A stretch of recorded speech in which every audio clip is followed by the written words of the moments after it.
오늘은 1월 31일 사무엘상 4장 12절부터 22절까지입니다. 12절이에요. 당일에 어떤 베냐민 사람이 진영에 달려 나와 자기 옷을 찢고 자기 머리에 티끌을 덮어 쓰고 실로에 이르니라. 오늘 12절을 보니까 당일 이런 단어가 있어요. 당일. 당일이라는 것은 지금부터 일어난 모든 일들이 하루에 다 일어났다 이런 뜻입니다. 하루에. 자, 어떤 일이 벌어졌냐면 전쟁 중에 블레셋과의 전쟁 중에 엘리의 아들 홈니와 비느하스가 전쟁에 승리하기 위해서 하나님의 언약궤를 메고 법궤를 메고 나갔어요. 그런데 전쟁에서 패했습니다. 그들은 하나님의 언약궤를 메고 나가면 하나님이 그들을 지켜주실 줄 알았어요. 그런데 하나님이 늘 말씀하신 것처럼 엘리 제사장과는 함께하지 않겠다고 말씀했지 않습니까? 결국은 그 전쟁에서 패배하면서 홈니와 비느하스가 비참하게 최후를 맞이하고 여호와의 언약궤를 빼앗겼어요. 그리고 그 전쟁통에서 한 군인이 달려나와서 지금 이 사실을 보고하는 거예요. 엘리와 그 이스라엘 백성들에게. 근데 성경에는 뭐라고 했냐면 어떤 베냐민 사람이 이렇게 표현하고 있어요. 어떤 베냐민 사람이 나와서 이 얘기를 해줬다. 베냐민 사람, 여러분 어떤 이 얘기가 생각납니까? 베냐민 지파에서 최초의 왕이 태어났어요. 그 사람이 누굽니까? 사울 왕. 이스라엘의 초대 왕이 베냐민 지파 사람이거든요.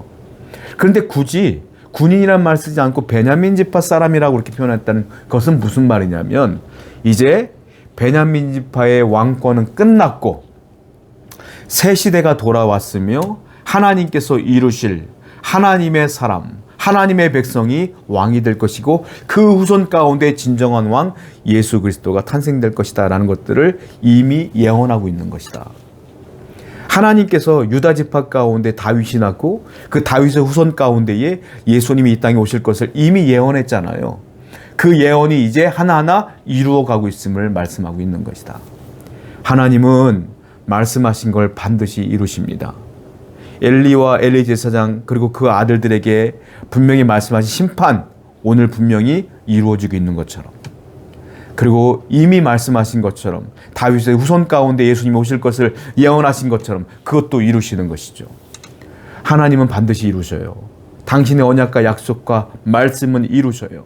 오늘도 성경 말씀은 반드시 이루어질 것이고 여러분들에게 말씀하신 언약도 반드시 이루어질 줄로 믿습니다. 13절입니다. 그가 이럴 때 엘리가 길 옆 자기의 의자에 앉아 기다리며 그의 마음이 하나님의 궤로 말미암아 떨릴 즈음이라. 그 사람이 성읍에 들어오며 알림에 성읍이 부르짖는지라. 엘리는요 불안한 거예요. 왜? 하나님의 언약궤를 들고 나갔거든. 두 아들이. 하나님의 언약궤를 성전에서 들고 나간다는 것은 있을 수 없는 문제예요. 하나님의 언약궤는 항상 이스라엘의 하나님의 성전에 있어야 되거든. 근데 엘리 제사장은 아들들이 그렇게 얘기하니까 그냥 준 거야. 이 사람은 하나님보다 더 중요한 게 아들이야. 그래 놓고 불안한 거예요. 야, 언약궤 뺏기면 어떡하지? 라고 불안한 마음이 있는 거야. 그리고 아들들 패배하면 어떡하지? 불안한 마음이 있는 거예요.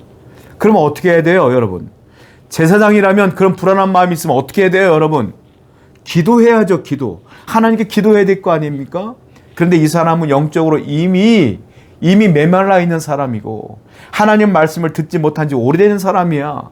직분만 제사장이고 나이만 많고 신앙생활만 오래 했고 지위만 있지 전혀 하나님과 상관없는 사람이 돼버린 거예요. 그러다 보니까 뭐합니까? 그냥 길 옆에 양지 바른 곳에 의자 하나 갖다 놓고 그냥 불안한 마음으로 앉아있어요. 그냥 앉아있어. 지금이야말로 기도할 때지. 근데 앉아있어. 여러분, 하나님과 가까워온다는 것은 지위로 가까워지는 게 아니에요. 내가 겉모습이 제사장이니까 하나님과 가까워지는 게 아니에요. 신앙생활 40년, 50년 했기 때문에 하나님과 가까워지는 게 아니에요. 무엇입니까? 믿음이 하나님과 가까워지는 거예요. 믿음이 있어야 돼요, 믿음이. 성도 여러분, 우리는 신앙의 경력을 자랑하는 것이 아니라 여러분 안에 진실된 믿음이 있기를 축원드립니다. 그래야 중요한 거 아니겠습니까? 14절부터 18절입니다. 엘리가 그 부르짖는 소리를 듣고 이르되 이 떠드는 소리는 어찌 됨이냐? 그 사람이 빨리 가서 엘리야에게 말하니 그때 엘리의 나이가 98세라. 그의 눈이 어두워서 보지 못하더라. 그 사람이 엘리에게 말하되 나는 진중에서 나온 자라. 내가 오늘 진중에서 도망하여 나왔나이다. 엘리가 이르되 내 아들아 일이 어떻게 되었느냐. 소식을 전하는 자가 대답하이르되 이스라엘이 블레셋 사람들 앞에서 도망하였고 백성 중에서 큰 살육이 있었고 당신 두 아들 홈니와 비느하스도 죽임을 당하였고 하나님의 괴는 빼앗겼나이다. 하나님이 괴를 말할 때에 이 엘리가 자기의 의자에서 뒤로 넘어져 문 곁에 목이 부러져 죽었으니 나이가 많고 비대한 까닭이라. 그가 이스라엘의 사사가 된 지 40년이었더라. 그 사람이 소식을 전해요. 우리는 블레셋에게 패배했고 당신의 두 아들 홈니와 비느하스도 죽었고 언약궤도 빼앗겼습니다. 그때에 이 눈이 멀었던 이 엘리 제사장이요 깜짝 놀라서 의자가 뒤로 넘어가요. 넘어가면서 나이가 많잖아요. 그리고 몸이 비대했다고 성경에 써 있습니다. 그러다 보니까 그가 목이 부러졌어요. 목이 딱 꺾여서 그 자리에서 즉사했어요. 이스라엘의 사사가 된 지 40년 동안 그가 한 일입니다. 그리고 마지막에 세상을 떠나게 되는 것들을 보게 되는 것입니다. 여기 성경에 굳이 그가 몸이 비대한 까닭이라고 쓴 것은 어떤 의미냐면 육체는 비대했지만 그 영혼은 한없이 가벼웠다라는 것을 이야기하고 싶었던 거예요. 사무엘은 몸은 작은 사람이었지만 그 마음은 항상 하나님의 은혜로 가득한 사람이었고 이 엘리는 몸은 비대했지만 그 마음은 그 영혼은 한없이 가벼운 사람이었다. 그래서 죽은 것이다 이 말이에요. 여러분 우리가 우리 영적으로 풍족하고 충만하려면 항상 하나님께 민감해야 되며 예민해야 되며 그분과 교제해야 돼요. 특별히 하나님 나라가 가까울수록 나이를 먹어갈수록 내 죽을 날이 가까울수록 하나님과 더 가까워져야 될 줄로 믿습니다. 우리가 한 해 한 해를 먹을 때마다 이제 2023년이 이제 시작된 지도 거의 한 달이 다 끝나가지 않습니까? 이렇게 한 해 한 해가 지나갈 때마다 우리는 하나님께 더욱더 가까이 가는 거예요. 그럴수록 신앙이 퇴보하는 것이 아니라 더욱더 민감해지고 더욱더 열정을 다하여 하나님께 가까이 가는 여러분 되기를 축원드립니다. 19절부터 보겠습니다.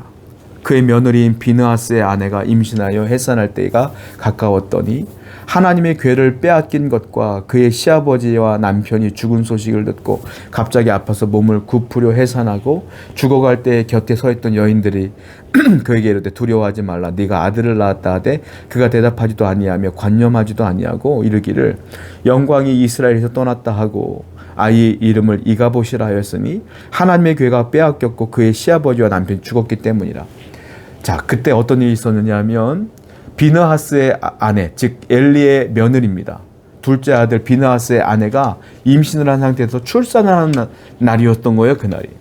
그런데 그 아이를 출산하고 이 아내 며느리도 죽어요. 죽어가고 있어요. 그때 이 아내가 아들을 출산하고 아들의 이름을 짓는데 이가봇이라고 이름을 지었어요. 가봇은 영광입니다. 이는 떠났다는 뜻이에요.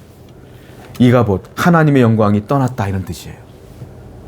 그러면서 뭐라고 말하냐면 여호와의 언약궤를 빼앗겼기 때문에 하나님의 영광이 떠났다 이렇게 말하고 있어요. 잘못된 거예요. 패배한 잘못된 모든 원인들을 여호와의 언약궤에 돌리고 있어. 책임을 물건에게 돌리는 거예요. 물건이 아니에요. 물건이 있으나 없으나 하나님의 언약궤가 이스라엘에 있으나 빼앗겼기 때문에 아니에요. 그들이 죄를 지었기 때문에 하나님 자체가 그들을 떠난 거거든. 물건이 아니야, 물건이. 죄 때문에 하나님이 떠나서 이 문제가 생긴 거예요. 여러분, 우리는 끝까지 책임을 회피해서는 안 돼요. 이 모든 원인은 결국 뭐 때문에 그래? 나의 죄 때문에 그런 거예요. 나의 죄 때문에 하나님이 떠날 수밖에 없는 거 아닙니까? 여러분, 그러므로 죄가 제일 무서운 거예요. 여호와를 존중히 여길 수 있는 하나님의 사람이 되기를 축원드립니다. 죄가 있으면 하나님이 떠나. 그러면 이 모든 일이 벌어진다. 근데 아까 제가 서두에 뭐라고 그랬어요? 이 모든 것들이 당일에 이루어졌다. 이 엄청난 비극이 하루아침에 다 이루어진 거예요. 홈리와 비느하스가 죽고 언약궤를 뺏기고 그리고 엘리가 죽고 며느리가 죽고 이 모든 것들이 하루에 다 일어나는 거예요. 하루에. 하나님의 마음만 먹으면 하루아침에 한 집안이 쑥대밭이 되는 건 일도 아니에요. 반대로 하나님의 마음만 먹으면 한 집안이 일어서는 건 일도 아닌 거예요. 선택하셔야 돼요. 하나님을 섬길 것이냐, 하나님을 경멸할 것이냐.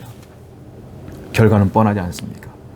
하나님을 여러분들 끝까지 사랑하시면 여러분들이 되어지는 모든 것 한순간에 바꾸시는 것 하나님 일도 아니에요. 오늘도 하나님을 섬기며 사랑하는 여러분 되기를 축원드립니다. 기도합시다. 오늘도 하나님만을 사랑하고 하나님만을 의지하는 성도가 되게 하여 주옵소서. 예수님의 이름으로 기도드렸습니다. 아멘.